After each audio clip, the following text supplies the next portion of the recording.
तो दोस्तों आज की वीडियो में बात करेंगे अनंतराज लिमिटेड के बारे में। बेसिकली कंपनी ने अपने क्वार्टर वन के नंबर को डिस्क्लोज कर दिया है। तो चलिए देखते हैं क्या है क्वार्टर वन के नंबर्स के अंदर, क्योंकि नंबर्स देखने में तो अच्छे लग रहे हैं लेकिन शेयर का प्राइस भी देखा जाए तो शेयर भी ऑल टाइम हाई के आसपास पे ट्रेड करता हुआ देखने को मिल रहा है। तो देखते हैं इस नंबर के बाद क्या टारगेट निकल के आ सकते हैं।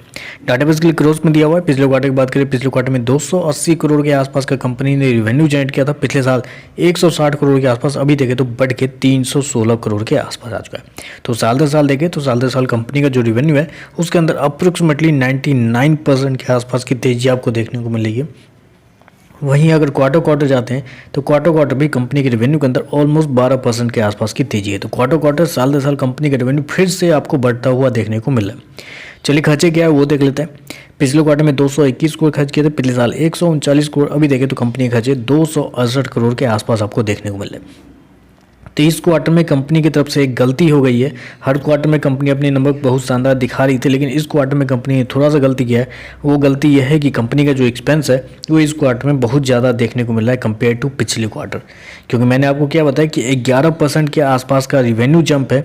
अगर 11% का रिवेन्यू जंप है तो कंपनी का कॉस्ट ऑफ सेल जो है वो क्यों, मतलब अप्रोक्सीमेटली आप बोल सकते हैं 27% बढ़ा है। 27% कैसे बढ़ सकता है? अगर 11% रेवेन्यू बढ़ रहा है तो 11% या उससे थोड़ा सा कम होना चाहिए था सेल्स, लेकिन यहाँ पे कॉस्ट ऑफ सेल्स जो है ज़्यादा देखने को मिल रहा है। चलिए कंपनी का नेट प्रॉफिट क्या निकलता है वो देखते हैं।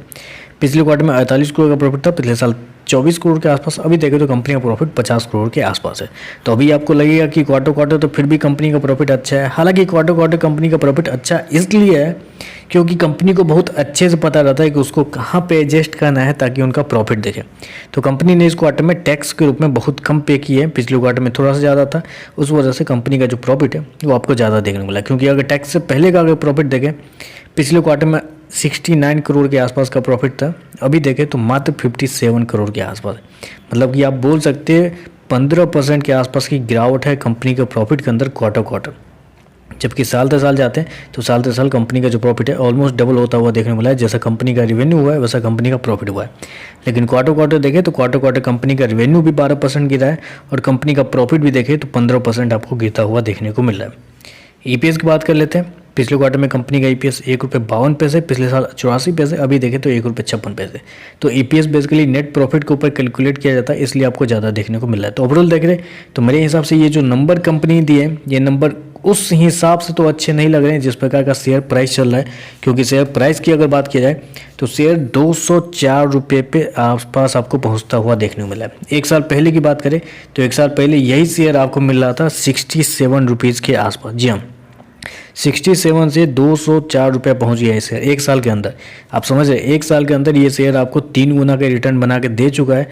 तो अब समय आ चुका है थोड़ा सा अपने आप को पीछे खींचने का, इस शेयर से प्रॉफिट बुक करने का। अगर आपके पास शेयर है, शेयर ऑल टाइम हाई के पास है, तो इस नंबर की वजह से मुझे नहीं लगता कि शेयर के अंदर तेज़ी आनी चाहिए। शेयर के अंदर तेज़ी आती है, आएगी, ये तो कंफर्म है कि शेयर के अंदर थोड़ा सा तेज़ी आएगी। तो वो तेज़ी आपके लिए एक बेहतरीन मौका होगा प्रॉफिट बुक करने का, क्योंकि निकल जाइए आप इस शेयर से। क्योंकि अब मुझे नहीं लगता, क्योंकि महंगा हो चुका है शेयर, पीई पीबी सब कुछ हाई हो गया है। ईपीएस भी देखे तो थोड़ा सा कमज़ोर देखने को मिल रहा है जिस हिसाब से अभी चल रहा है। क्योंकि 204 रुपये के शेयर पे अगर ईपीएस आपका ₹1.5 का निकल रहा है तो ऑब्वियस है कि बहुत ज़्यादा हाई हो गया है शेयर।